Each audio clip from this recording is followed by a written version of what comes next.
Hey, what's going on, everyone? This is Mitch. Good Thursday evening to you all. I hope everyone is doing well out there tonight and had yourselves a fantastic Thursday, and I hope everyone has been having a great week out there so far. Here to give you some updated information on what we've been talking about over the last few days, and that is a storm system we are watching for next week. It's going to bring a risk of strong to severe storms for a lot of people, and there's going to be a winter weather side to this also we need to speak on. Don't want to just ignore that. So we're going to talk about the details we do know, what's driving this setup, the ingredients on the board out there across the lower 48. We're going to work west to east. And really break this thing down as about as good as we can this far out. We're still at Thursday. I think this is about 4 or 5 days out. So this is still out in front of us. We're not in that forecast period yet. So I don't know if, central Illinois, central Indiana is going to get a tornado or damaging winds. We just are not close enough to this system yet to really have a great idea on what's going to happen. So we'll talk about what we do know in this video, and we'll break it down for you folks. If you guys have not subscribed, certainly consider doing that. Like the video if you like it. Thank y'all for the support. Things have slowed down a little bit, and honestly, it's been nice. It's like a breath of fresh air. Things were crazy back in January. Had a lot of growth, my most successful month ever, and then the beginning of February was pretty active too. Things have just kind of simmered down a little bit, which I'm totally cool with, and I just want to thank the people who continue to tune in, even regardless if your area is being impacted by any kind of weather. Certainly appreciate everybody who tunes in, but definitely just a special thanks to just people who tune in, and nothing's really going on in your state, so thank you very much for that. If you guys got anything that I can pray about or pray over, as always, please put those in the comments below. It gives me an opportunity to pray over it, and it gives others an opportunity to do so too. So deep breath. Let's get rocking and rolling. So we got some storms ongoing in Arkansas, some storms in extreme southern Illinois, some storms heading out of the southern Indiana area. And this is pretty much evolving the way we thought it would. We had an upgrade from the Storm Prediction Center a couple hours after I dropped the video this morning. And they upgrade to some areas to have a hail threat today. And we've certainly have already seen some hail with some of these storms in Arkansas, even in areas of southern Illinois. So, and there's probably some hail potentially falling from these storms in the Boot Hill, Missouri. So definitely be aware of that. This isn't going to be the hail that's like the size of golf balls or baseballs. More than likely, just a lot of small hail out there. So we'll continue to have that threat into the overnight hours as this energy basically continues to sweep southeastward and head towards the mid-south into the southern Alps region. So definitely be aware of that. Don't think it's anything to be super concerned about by any means. We got some rain up here in the northeast and areas in the mid-Atlantic. Heavy rain falling in areas of like Maryland and West Virginia, even eastern Ohio and southern areas of Pennsylvania. So continue to move forward. The first thing we're going to speak on, we're not going to jump right to the storm system for next week. The first thing we will speak on is a little bit of a severe weather threat I'm watching for tomorrow. And, I know I got a lot of viewers in the Southeast, so I am somewhat biased to my folks in the Southeast just because this is where I started.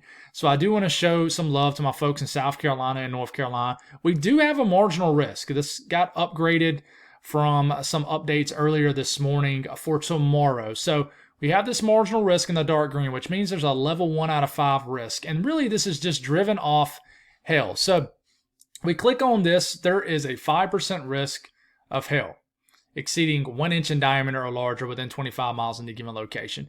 I think that we could get a few isolated strong to severe storms in South Carolina, especially tomorrow, that might catch some people off guard. And I think there's a lot of cold air aloft to work with. So we could get hail pretty easily with some of these storms tomorrow. And there is a risk of winds also. Don't want to just totally ignore that. There's also a 5% risk of winds exceeding 50 knots or higher. That's 55 to 60 miles per hour. So the tornado threat is below 2%, so it doesn't even show up. But we'll kind of watch the evolution of this based off the latest long-range HRRR model. We'll start off for tomorrow morning, and this pretty much just shows the Carolinas waking up to some rain in Columbia, Charlotte, down to Augusta, Florence. Most likely widespread rainfall is falling to kickstart your Friday morning. This will likely clear out for a good portion of South Carolina by the time we get into midday. Still could be raining in certain areas. I think it'll be raining a good portion of the late morning into the early to mid-afternoon, pretty much all afternoon tomorrow in eastern North Carolina. This little bit of clearing will get the atmosphere a little bit juiced up again. I think we'll have a little bit of cape to work with, some cooler air in the upper levels of the atmosphere begins to work in. This is going to promote an atmosphere supportive of better lapse rates, which means temperatures cool rapidly the higher you get up in the atmosphere, and the more rapid they kind of cool, the higher you get up, the better the lapse rates are, which is something you look at for all levels of severe weather, but hail and tornadoes especially. But in this case, there's not a lot of kinematics to work with this setup, and really not a lot of thermodynamics either. Basically, this is driven off cold air aloft. So you notice this is around 1 p.m. tomorrow afternoon. Look at this little cell popping off, in Fairfield County in South Carolina. And you won't have to watch these. There's some more storms firing up. We got some baseball games ongoing. Most likely, I don't know what time the Gamecocks play, for example, in Columbia, South Carolina. But we just got to watch this. This will be kind of something where the skies will kind of clear out. People think that we're done with the rain from earlier in the morning. And then all of a sudden you get hit by a hailstorm. So, this is why I'm talking about this, but, you look in the PD of South Carolina, even the Sandhills up in near Fayetteville of North Carolina, you got to watch these cells right in here. They could produce some hail pretty easily tomorrow, a lot of small hail. Could get some large hail. And, the latest long-range model shows this riding right over the Central Midlands, right over Columbia, right down to Sumter. So we definitely need to be aware of this. Not a huge deal. But don't let it catch you off guard. I could see this catching some people off guard tomorrow for sure. So let's talk about a weak system that's going to dive down out the Midwest through the Ohio Valley all the way down to the Mid-South. So we're going to kickstart this tomorrow evening. Tomorrow evening, you're out and about in the town in Chicago. You could have some snow flying around. Have not seen much of a winter this winter in Chicago once again. I know, I get it, guys. It just seems like there's a lot of people that are lacking in the way of any kind of winter weather this winter. But Chicago's one of them, but you might get some flakes flying around tomorrow evening. Very possible. This energy kind of gets a little bit more amped up, a little bit more juiced up as we are working our way into later into tomorrow evening, like 9-10 p.m. A little bit of snow flying around, in central Illinois. It's very possible. A little bit more, though, in central Indiana. Could start off with some rain, then it switches to maybe a burst of moderate to heavy snow. All the way down to Indianapolis. You start to get down to southern sections of Indiana. Guys, I can't talk to save my life. But energy continues to fly down here. Could get some snow flying even in western sections of Ohio.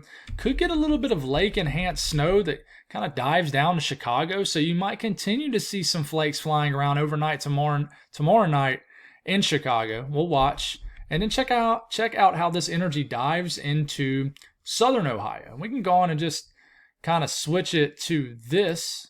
Yeah, we're good. We're good right here to this. And, you might start off as a little bit of rain, but then we switch to snow in like Dayton, Cincinnati, maybe even Louisville. I don't think this is going to last very long. A little bit of snow flying around northern sections of West Virginia. This system continues to dive down. Some snow flying around in areas of West Virginia. This is around 9 to 10 a.m. for your Saturday morning. It's snowing in Charleston, West Virginia, if this is correct. Snowing in Lexington, Kentucky. You got some snow diving down here into central and really eastern Kentucky. And then this continues to dive southward, and this is as far out as the HRRR model goes. And if you notice, even outside the mountains, like east of the mountains, you got some showers. Breaking loose east of the mountains. I think that these could produce what we call grapple or some small hail. I think we're going to get a weird day of weather Saturday across Virginia and the Carolinas. I do, and we'll talk more on it as we get into tomorrow, where we can get a little bit closer to this. But this is the last frame. It takes us all the way out to about, you might as well say, lunchtime Saturday. You got energy moving into the mountains. A little bit of snow in the Cumberland Plateau. It's very possible.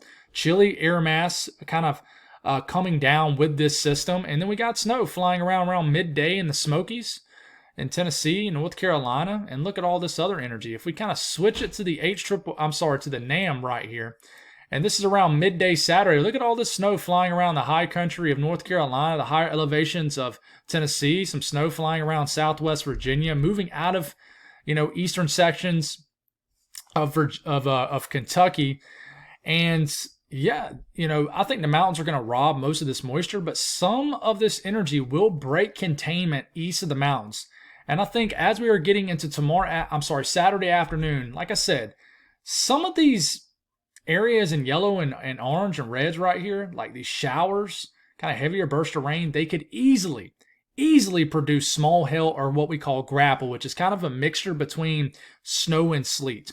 When you have a lot of cold air aloft, and a very convective air mass, which is typically the case with these upper disturbances, you could have some ingredients there for just pretty much ice falling from the sky and some of this energy here in Virginia, down to North Carolina, heck, maybe down to the PD of South Carolina again. So some snow flying around the high country. This will add up for your Saturday evening, and then by the time we are probably getting into our Sunday morning, I think this tapers off for the most part. Snow up here, they're going for a solid inch of snow just east of Indianapolis. But, areas will get a dusting, could get a dusting, maybe a half an inch of snow in Chicago. And then, you check out areas of like southern Ohio. Very well could. Like there's southern Ohio going for about a half an inch of snow. In and around the Cincinnati area, half an inch to an inch, maybe in Dayton.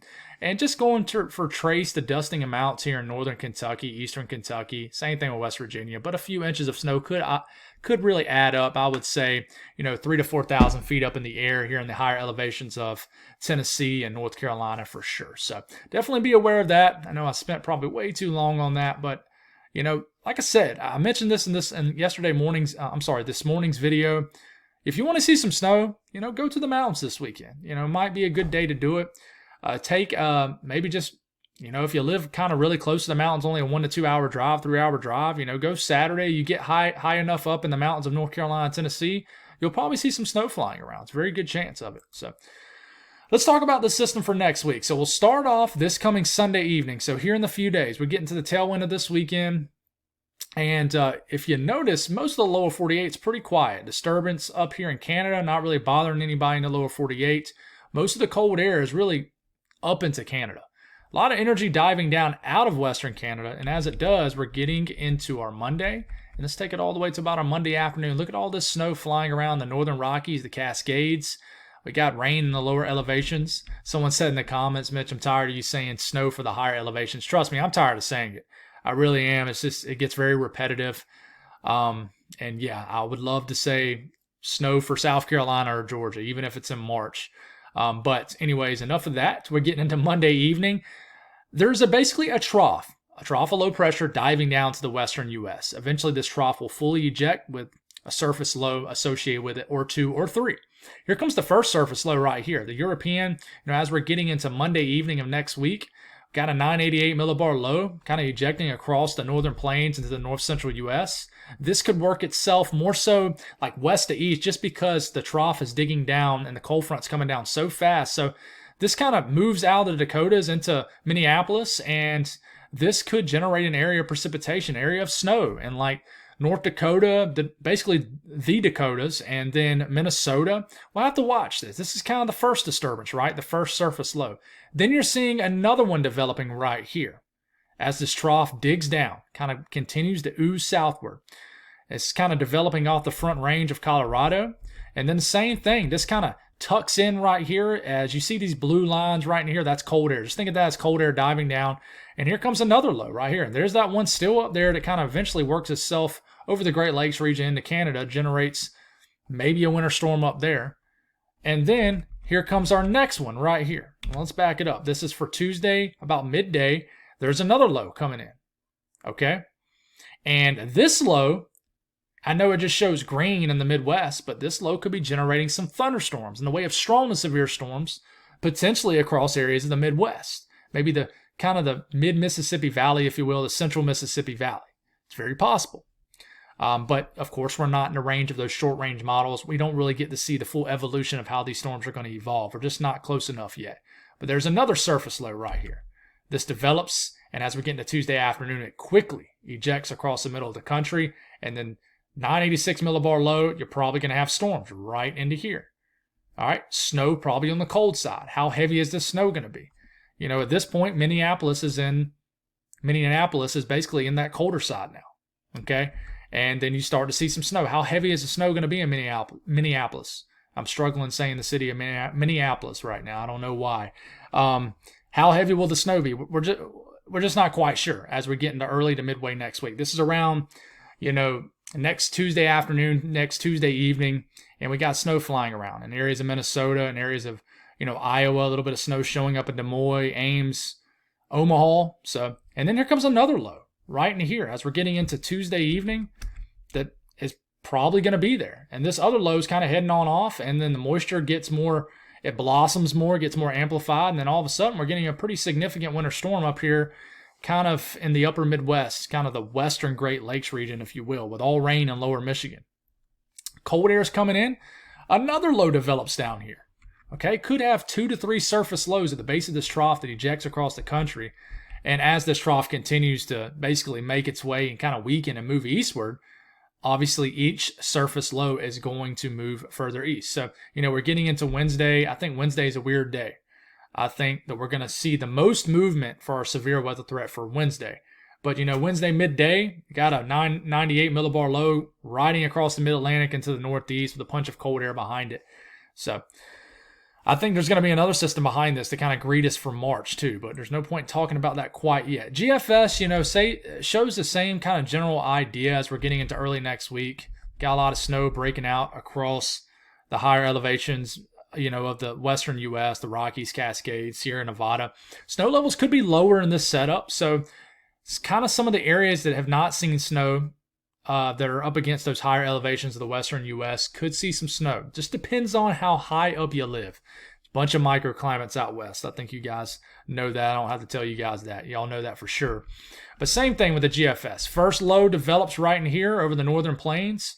Snow on the cold side of this. It's kind of a dry. It looks kind of dry on the southern end of this. There's not a lot of precipitation, but you very well could get some storms Monday afternoon, Monday evening, maybe somewhere over the central plains. It's very possible with this first low.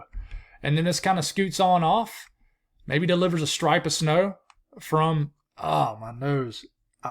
I petted one of my cats. I have my black cat, Kylo, and he has, his hair just kind of flies off of him. And I made a mistake there because now my nose is itching like crazy. So forgive me for that.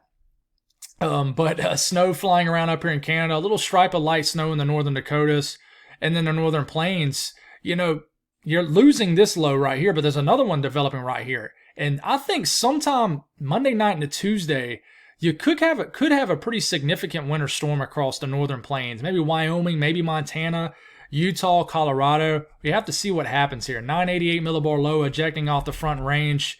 And then here it comes. We're getting into Tuesday afternoon. The placement of this low is different from the Euro, but we don't expect it to be the exact same way. A lot of moisture right in here in the form of snow. Could have a big winter storm. Like I said, in the northern plains, somewhere in the eastern Rockies, we got to watch. 986 millibar low, you're probably getting widespread thunderstorms right into here. And then, getting into Tuesday evening, all this light green is probably thunderstorms, most likely. You're probably going to have the lift that's there for thunderstorms. And then, there comes that third low, right? Here comes, I think, what's going to be a pretty powerful low right in here. This quickly starts to strengthen, could deliver a winter storm somewhere for the upper Midwest. We don't know where. Depends on how quickly this cold front crashes and brings in the cold air. Who knows? Maybe this low ends up ejecting right here, and then maybe more areas of Wisconsin and maybe like lower Michigan could get into the winter weather threat. Just depends. But here comes that third low down here. This is beginning to move out of the southern plains, starting to get into like Missouri, the Midwest area. And we got to watch what this does. GFS says, hey, watch this other low right into here. And then it's weird. It's almost like a fourth low forms here. But it might be some feedback going on here. But there is that snow side of this. As we're getting into midway next week, shows a snow event for areas in the middle of the country. And then kind of a dominant low gets going one last time before this trough weakens. And you got a 998 millibar low, maybe some severe weather ongoing across areas of the Mid-South, the Ohio Valley. Winter weather on the cold side of this, and just rain and storms and probably windy conditions. But that's a 998 millibar low sometime Wednesday evening, riding into the Great Lakes region. And eventually it turns into the GFS shows a pretty substantial winter storm for areas of Canada right into here. So that's kind of the evolution of both models. If we look at the snowfall, guys, I really think there's a lot of snow coming out west. Ski country is definitely going to be happy. We're suffering into the eastern U.S. and central U.S. with ski country, that's for sure. But you're definitely going to get a lot of it over the next probably 10 days because there's another system behind this. But this is the European ensemble snowfall mean between now and next Thursday morning, which is basically between now and the next week. And the snow really begins to pile up early next week into the days after that. So, I'm watching like lower elevated areas like Denver, Salt Lake City too. We got to watch these areas too. Maybe even Seattle. As of now, it looks like it's going to be too warm for sure for Seattle. But some lower elevations, kind of in just the plateau regions, could get some snow from this too. So we'll kind of zoom into that as we get closer. We move into the central U.S., talk about the winter weather side of this. There is kind of two signals, right? One's up here across the northern plains. That's kind of the first system. You kind of get like a little opening right in here, and then there's another kind of very small signal right into here too. That's kind of that secondary surface low that develops. So, you notice there's a little bit of a bump up here, but still there's not a solid signal. Now, you get into the Great Lakes region, like the UP of Michigan, once you get the further kind of like northeast you get into the Great Lakes region, if you will, the signal for snow gets a little bit higher because it's looking like once these surface lows kind of eject across the middle of the country, they begin to pick up some intensity as they get closer to the Great Lakes region or the Midwest. So that could amplify more precipitation to that cold air for the Great Lakes region, the upper Midwest. So we'll continue to watch this. I'm not really seeing a snow signal for the eastern U.S., but we need to watch this area of the country for snow. Then we talk about the severe weather side of this, guys, and we'll talk about the ingredients first. First thing you'll look at is the moisture return. You look at dew points. I had to rush through this very quickly in this morning's video because I ran out of time. But you're waking up Sunday morning. Most of the country is pretty stable, right? These are dew points. These are not temperatures, so it's not.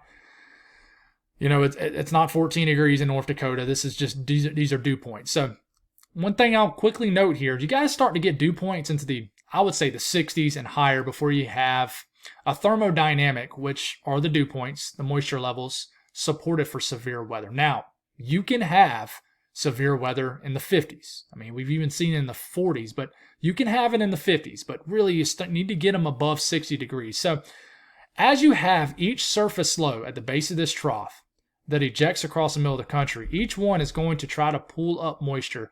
Even the very first one yanks in a little bit of moisture. You're starting to get dew points climbing into the 50s and 60s into Texas. And I love how Pivotal Weather is kind of a finicky site to use. It's a great site to use, but kind of finicky. But I love how it shows the moisture. We getting into Monday, right? Another low kind of slingshots across the middle of the country. Each low that kind of forms and goes like this, it yanks in southerly winds, which basically pulls in moisture out the south. So as we are getting into our Monday afternoon, we got a pool of moist air down here in eastern Texas, Louisiana, areas of Arkansas. Dew points are starting to get pretty deep into the 60s at this point. Suddenly you're getting dew points into the 40s in the Midwest. Not very supportive for severe weather, but it's climbing. Now, as you start to get into, and you can see the cold air coming down. This is dew points, I know, but you can see the colder, drier air mass coming down. You see how this area down here is starting to get into the negatives? So that means the cold front's coming, but typically moisture surges ahead of cold fronts. So we're getting into Tuesday, and then we're getting into Tuesday afternoon, kind of Tuesday midday. And this is the Euro, by the way. We're not going to compare both model guidance with dew points. We'll just take a look at the Euro here. At this point, all right, we're at about midday Tuesday, which is a severe weather day depicted by the Storm Prediction Center. We got dew points climbing into the 60s, kind of a pool of 60 plus dew points all the way up into Illinois. Okay, that with the high kinematics that I'm about to show you that's going to be in place in this area, most likely, that will get the job done for severe weather.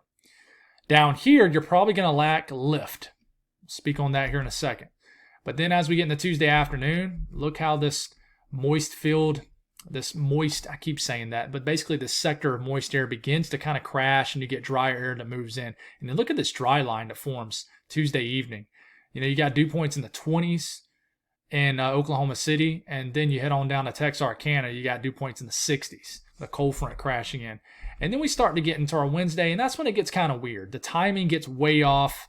I think if there's one day you had to choose that had the highest threat of severe weather out of the 2 days we're watching, which is next Tuesday and Wednesday, it's certainly Tuesday. The timing is much different between both model guides before Wednesday, that's for sure. But we're getting to Wednesday midday. Shows a much more stable atmosphere across the Ohio Valley, the Midwest, the Mississippi Valley. but it shows that pool of moist air down here to the south. But how is the kinematics going to be? We're just not quite sure. So, and then we start to get into our like late next week, and then we got some more moist air building down here in the deep south, but we won't speak much on that yet. Next thing you look at is kinematics, guys. And I always say this far out. You look, and I'm pretty sure this is how the Storm Prediction Center does it. This far out, all you do is you say, hey, you got a trough out there. You got a pretty stout moist sector that you got to basically moisture return. Moisture return building into an area. Do we have some sort of belt of favorable kinematics? We do. All right, let's label this big, broad area for a threat of severe weather.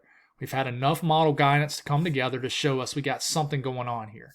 And that's why they have labeled 2 risk area for Tuesday and Wednesday. And if you look at 500 millibar wind speeds aloft, these are winds in knots about 18,000 feet up in the air. And as we are getting into Tuesday, let's just go on and move it into Tuesday afternoon. You notice right here, you got a 90 to 100 knot mid-level jet. Think of this as basically a forcing mechanism for storms, even discrete storms. So in this area right here, you have some of the best lift for thunderstorm development. If you get too much lift, it causes these storms to go linear, which is, and for the most part, a good thing, because if they're more discrete, you're going to have a higher end tornado threat. I think if you had to choose a damaging wind threat with a high end tornado threat, I think most of the time we would probably choose the damaging wind threat. But obviously we know damaging winds is a serious deal too. But of course, tornadoes, more isolated locally areas can cause more damage, much more damage. So, but anyways, won't talk about the specifics yet. But right in here, okay, you got this 90 to 95 mid-level jet already getting going here Tuesday afternoon. You kind of go back and look at this, and you look at the moisture from Tuesday afternoon. Here it is. In that same area, you got dew points that are getting into the 60s, guys. So you kind of match the dew points, the moisture return right into here with the kinematics right into here. And that is what I talk about with the overlapping. Where are the best overlapping ingredients? The Euro says right here in Missouri, Illinois, kind of like the central Mississippi Valley region right in here. Okay, this will tweak some. And then, of course, we make our way into our, let's see if we can get this moving. Come on. Then we make our way into our Wednesday. And sure, the wind field increases, okay, but you're starting to lose your favorable thermodynamics, which is your moisture return. So you're losing that. So pretty much all you get is a lot of winds. So we'll watch Wednesday. But to take a look at what the Storm Prediction Center is saying, this is for Tuesday. Okay, February the 27th. Hopefully you can see it pretty well on your screen. It shows town names, town cities from Chicago basically all the way down to extreme northeast Texas. Includes all the cities in here. Right now you got a level 2 out of 5 risk of severe weather. Basically there's a 15% risk of severe weather. And then you look at Wednesday. I think this will tweak a good bit in Wednesday. But we will watch Wednesday also. This is your chance for severe weather also for Wednesday. Okay, so we'll continue to watch this, guys, and there's a strong signal that we're going to get a surface low, okay? You kind of get this into the end of the weekend, then we get into kind of Monday. There's your first initial low right there. This is the European Ensemble, pretty strong signal for it. There's your second low right in here. Okay, there it goes. And then it shows lows everywhere. There's another low right in here. Basically, with this trough digging down, you have multiple signals for low pressures. So think of it like that. So kind of the more bluer colors you see on the screen, almost getting the green, that means the ensemble is really depicting a pretty high chance of just multiple low pressures right over the middle of the country at the base of this trough. So yeah, that's all I got, guys. Hope that works. I do apologize lately for the mixing up of the words. I do a lot better the busier it is. See, there it goes. The busier it is. So I don't know. I've been struggling starting my videos the last few days. I've been struggling talking in my videos. You guys know, I know a lot of you folks say, Mitch, don't apologize. Stop apologizing. It's annoying when you apologize. But I do strive to do my best. So, of course, when I feel like I'm not doing that, I want to acknowledge that. And, yeah, I kind of do all this on the fly, guys. And not every video certainly is going to be perfect, that's for sure. But thank y'all for tuning in. God bless all y'all, and y'all have a great rest of your night. I'll talk to you in the morning.